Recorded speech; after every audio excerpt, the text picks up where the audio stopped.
Good morning, everybody. I'm Simon Isaac, the founder of Capsule Marketing, and welcome to the webinar on driving traffic to your landing page. I've worked in marketing for over 35 years, both client side, freelance, and also in agency. I've worked with startups, scale-ups, and international blue chips, and I love every project that I work on. Today, I'm going to share some of Capsule's experience with you to help you get traffic driving to your landing page and the right traffic driving to your landing page. I'm joined here this morning by two Capsule experts, Che Kelly, who's one of our digital marketing specialists, and Laura Shoebridge, who's our business development manager. So what are we going to cover this morning? Well, I think there's some really important factors to getting the right traffic to your landing page. First of all, understanding your audience. Second, getting your ad copy right. And thirdly, knowing your position amongst competitors.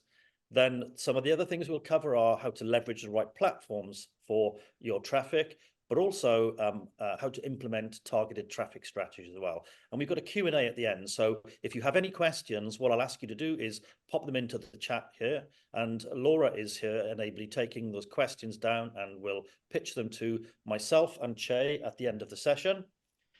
So let's give a quick sort of recap on what we're going to cover. So we'll cover a range of core topics this morning, but built around three pillars, essentially. First of all, the power of targeted traffic. So exploring why targeted visitors are crucial to conversion and engagement on your landing page and your campaigns. Second is about understanding your audience and learning how audience insights, they can shape effective, resonant marketing messages for them. And thirdly, how to use insights. So how to preview the journey through content marketing, how to optimize ad campaigns to actually get you quality traffic.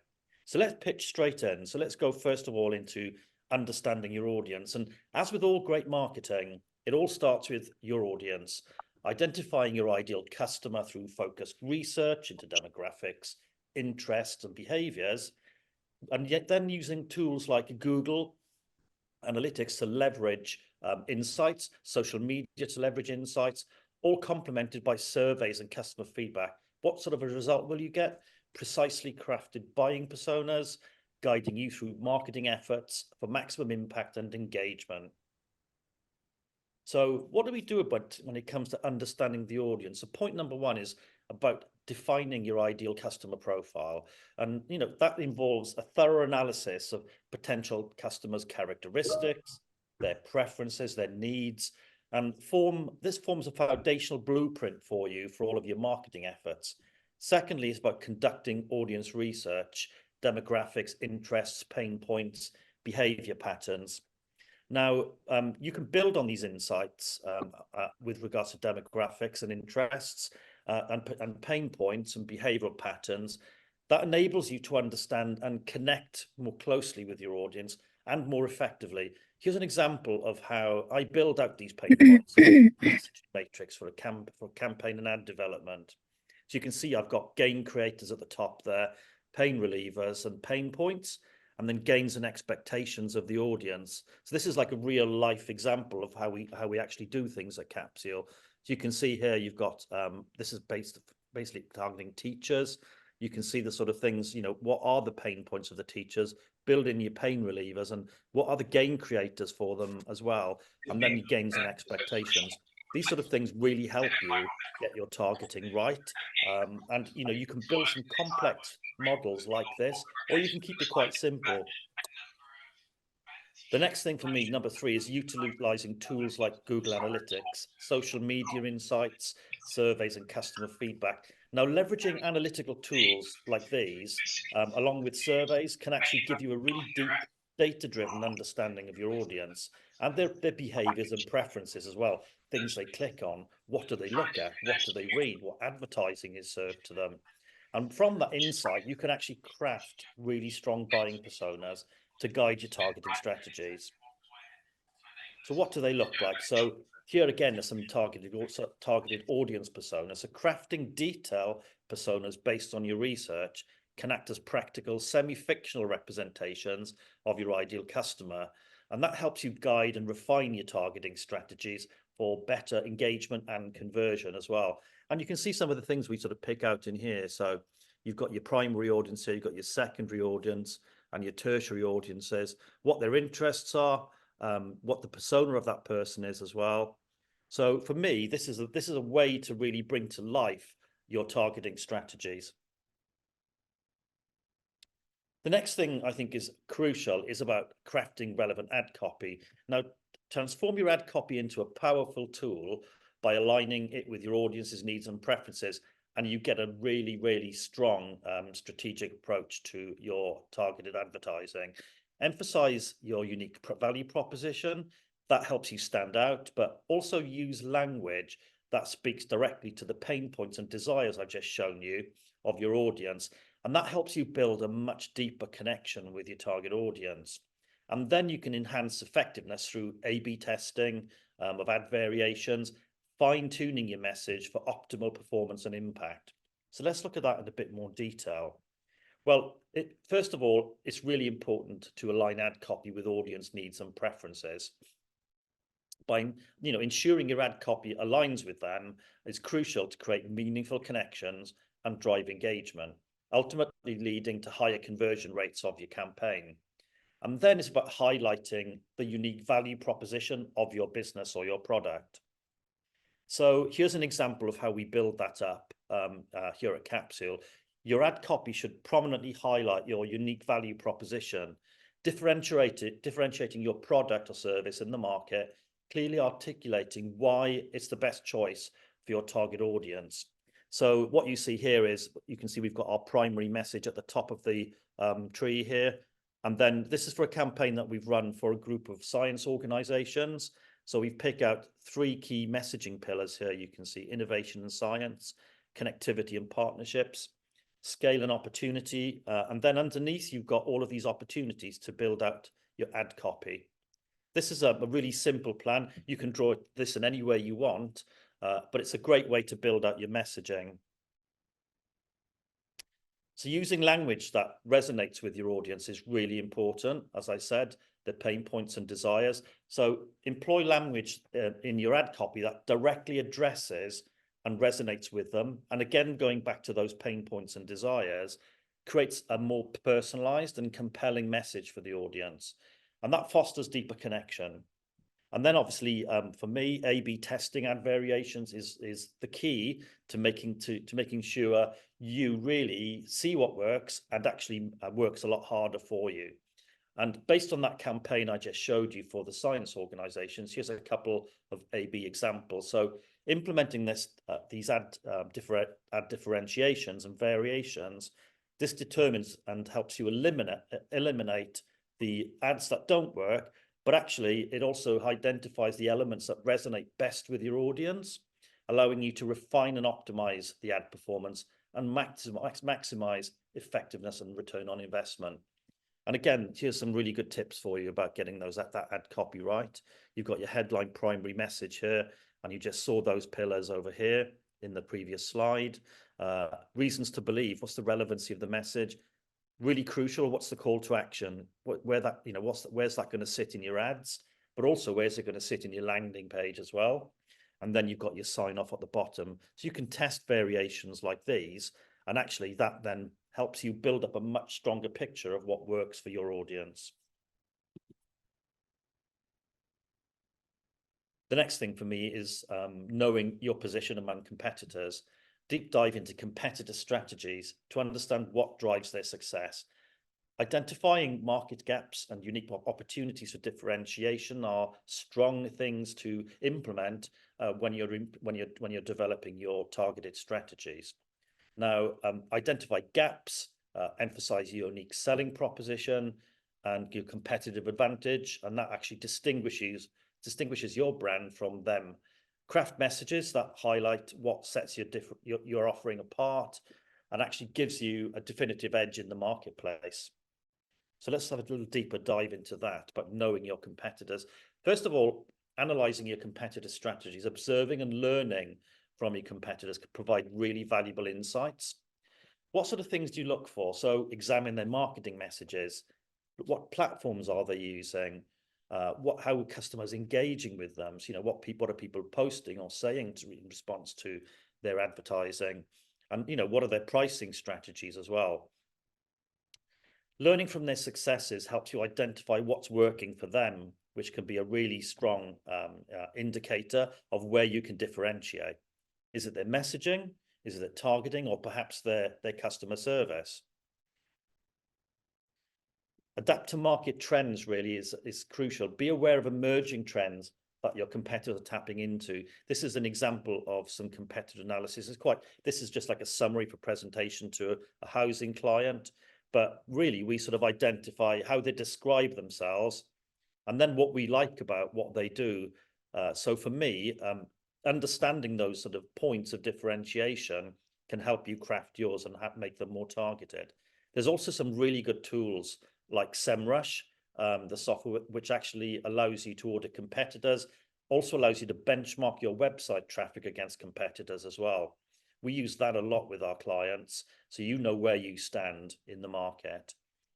You can see estimated traffic, you can see total traffic, you can see traffic sources, bounce rate, time on page, and much more to inform your strategy.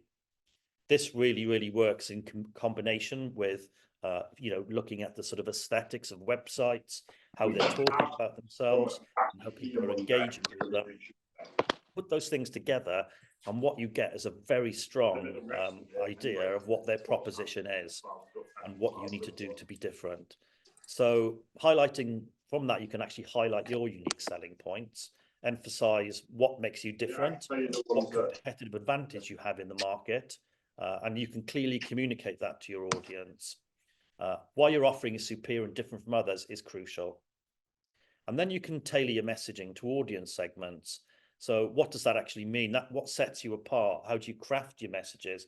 Well, I've shown you some of the advertising previously that we've done for various client campaigns. But for me, setting your offering apart with competitors, ensuring your audience understands and values the unique benefits and features of your offer, that makes a very strong proposition. And then the next part is about leveraging the right platforms. So key to successful engagement is understanding where your audience spends their time online, and you need to choose platforms that align with the demographic and their behavioral patterns. So just think back a few slides to when I was talking about, what were their pain points, where do they hang out, what platforms are they using, what things do they like, how do they engage with one another. So you need to make sure your platforms align with those demographics and behavioral patterns. So whether it's social media platforms, search engines, or display networks, each has its unique audience and format. And what you need to do is optimize your content and ads to suit the specific format and preferences of each platform's audience. That helps ensure you get maximum relevancy and impact. So 4 points here. So understand where your audience spends its time online. First of all, gain a deep understanding of where your target audience is, whether it's specific social media platforms, are they on forums like Reddit? And, that's very often something that's never looked at. But also websites as well. Where are they going to get their content? And that helps you make sure your marketing efforts are targeted effectively. Next is about choosing platforms that are aligned with the audience demographic and behavior. So choosing these and selecting them, so make sure that they sort of align closely with their demographic is going to be a game changer for you. So make sure the content that you're pitching in there as well is super rich and is actually stuff that's going to resonate with them. And that helps make sure you reach them and you deliver that content in the right context as well. And as I said, considering social media platforms, search engines, so on and so forth, and display networks is going to be something which helps you diversify your strategy. So including a mix of channels like social media platforms is really going to be the thing that's going to make a point of difference. It's not just focusing on one, because people go to different places to find answers to their questions. So the way to connect it with different audience segments, as you break that down and put them into your targeted strategy, make sure you look into platforms that are often overlooked too, like Reddit, where people are looking for answers to questions, as I said, but also other channels like Instagram, X, and Facebook, people often think Facebook and Instagram is not really business focused, but actually they are. And when you're optimizing your content and ads for each of these platforms, that allows you to make sure that you can tailor your messaging again to those audience preferences, and you can optimize your content and ads. So don't ignore the platforms where you think maybe they're not hanging out in a business context, because quite often people are.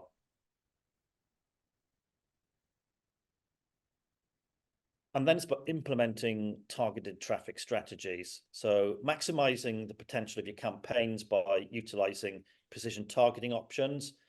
These are really available on platforms like Facebook ads and Google ads. So you can employ retargeting strategies to re-engage visitors who've shown interest in your campaign or landing page. So it's make sure you develop landing pages that are specifically tailored to different audience segments as well, or campaigns as well. So enhancing personalization and relevance to them.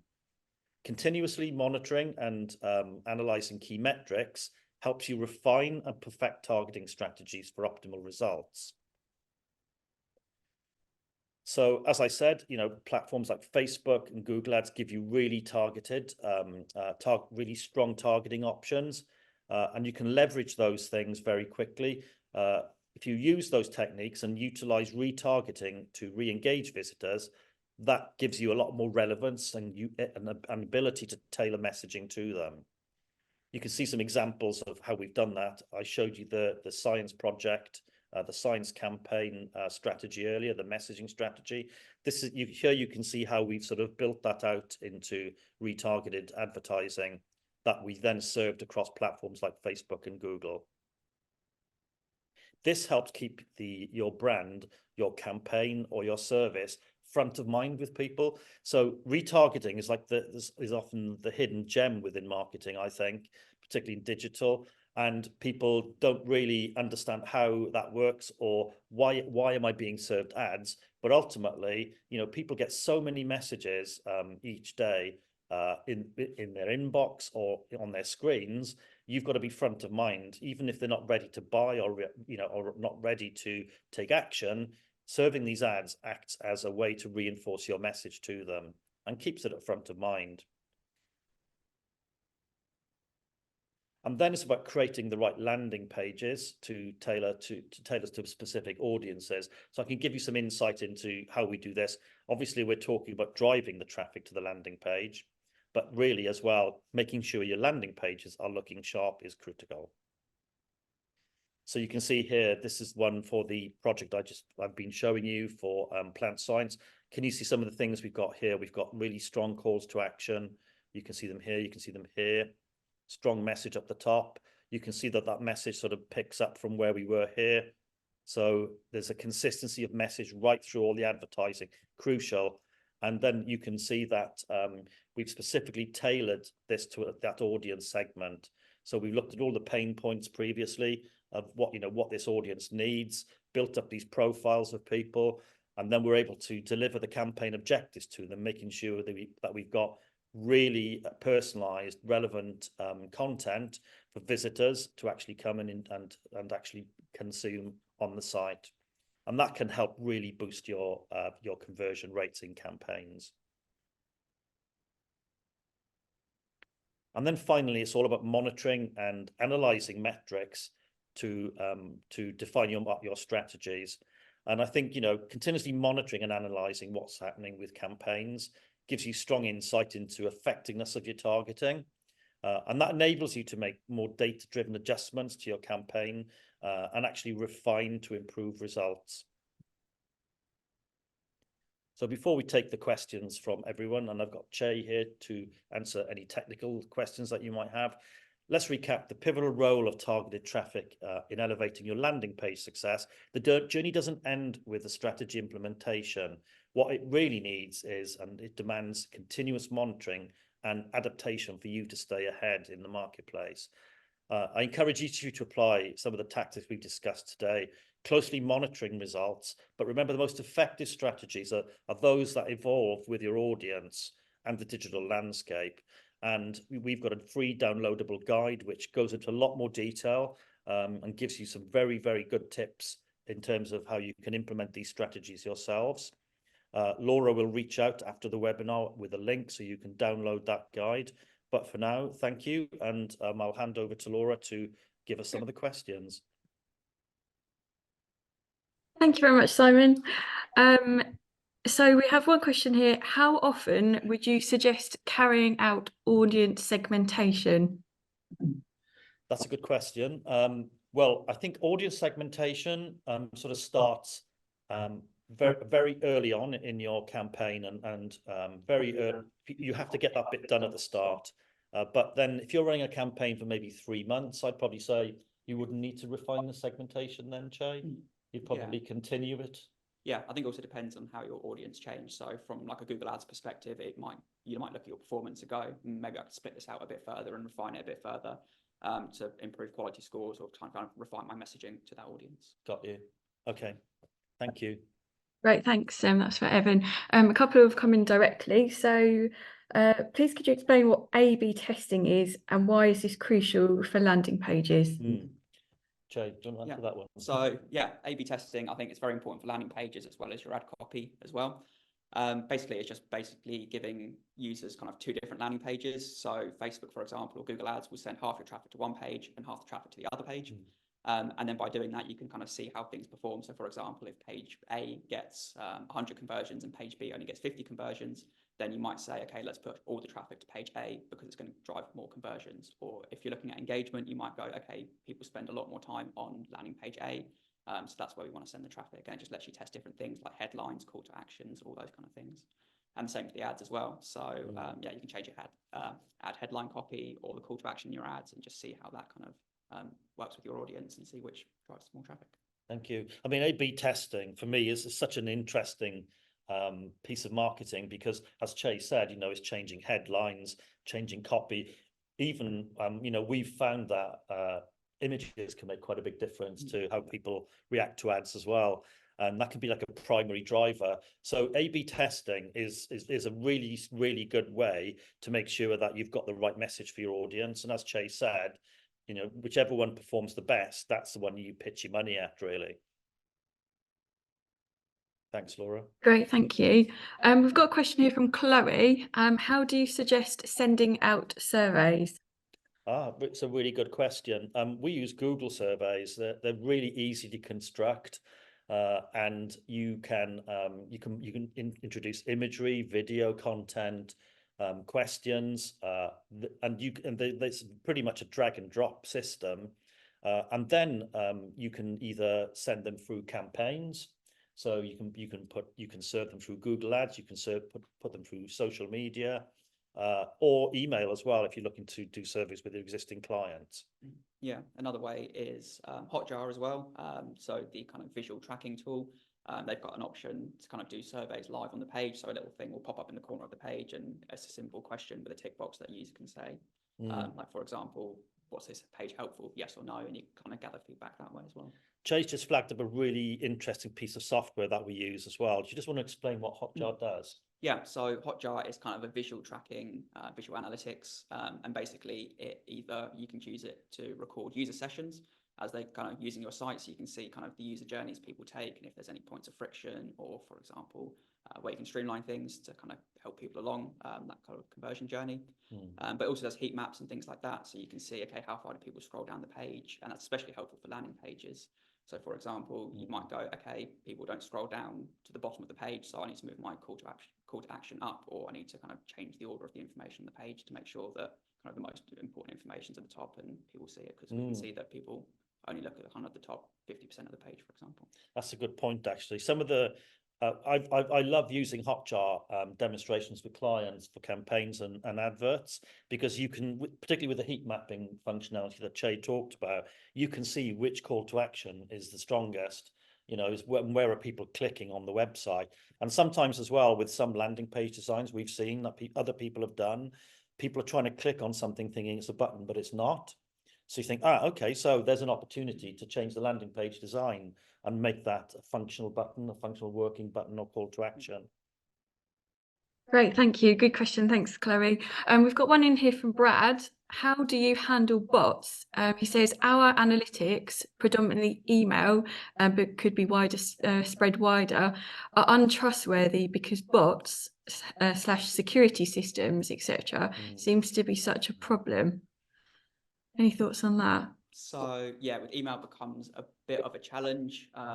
So for example, yeah, like security scanners open email. So sometimes when you're looking kind of like HubSpot or MailChimp, you might see that someone's opened the email 60 times, which they may have done, but very unlikely. So yeah, that's always a bit of a challenge, but there's also kind of privacy things happening as well around that. So for example, like Apple, basically make it much harder for you to track opens and clicks on emails anyway. So the way I would do that is using UTM parameters on links within the email. So that way it kind of feeds into Google Analytics and you can kind of track it that way. But yeah, ultimately it's always going to be a bit of a challenge. And sometimes you kind of have to use a bit of your gut feeling. But yeah, I'd say it's about measuring what you can and not worrying too much about kind of the things you can't. Thank you. Thanks, Joe. Thank you, Brad. Reach out to us afterwards if you need any more clarification. Good idea, thanks. Just one more question before we have to wrap things up. We have a question here from Hannah. What's your opinion on the new automated options for targeting, e.g. Advantage Plus with Meta, that are moving away from traditional audience segmentation? So I think that very much depends on your industry. So I'm more search-based rather than social. So on the search side of things, that would be things like Performance Max, where you kind of have that less control. And I think we find it works well for kind of B2C kind of audiences. When it comes to B2B, it definitely kind of pays to be more targeted. Yeah. Because yeah, when it comes to kind of if you're selling pet treats, for example, there's a massive audience out there and Google can kind of learn, especially if you've got a big enough budget, Google can start to learn and find those people. Whereas if you've got a smaller budget, or for example, if you do automotive CRM products where cost per clicks can be kind of 20, 30 pounds, you don't really want to let kind of Google or Facebook kind of learn for you, especially if you already know that audience. That's a really good point. Yeah, I think in a B2B environment, I think the human understanding of the audience is critical, and that's what we've been talking about today. And then because of where you've got a very niche target audience, the cost per click, as you said, can be really expensive. Automating that can be costly. So for me, the human element is really important. So as Chase said, in a B2C environment, that can be quite helpful. But in a B2B environment, we really recommend eyes on the prize.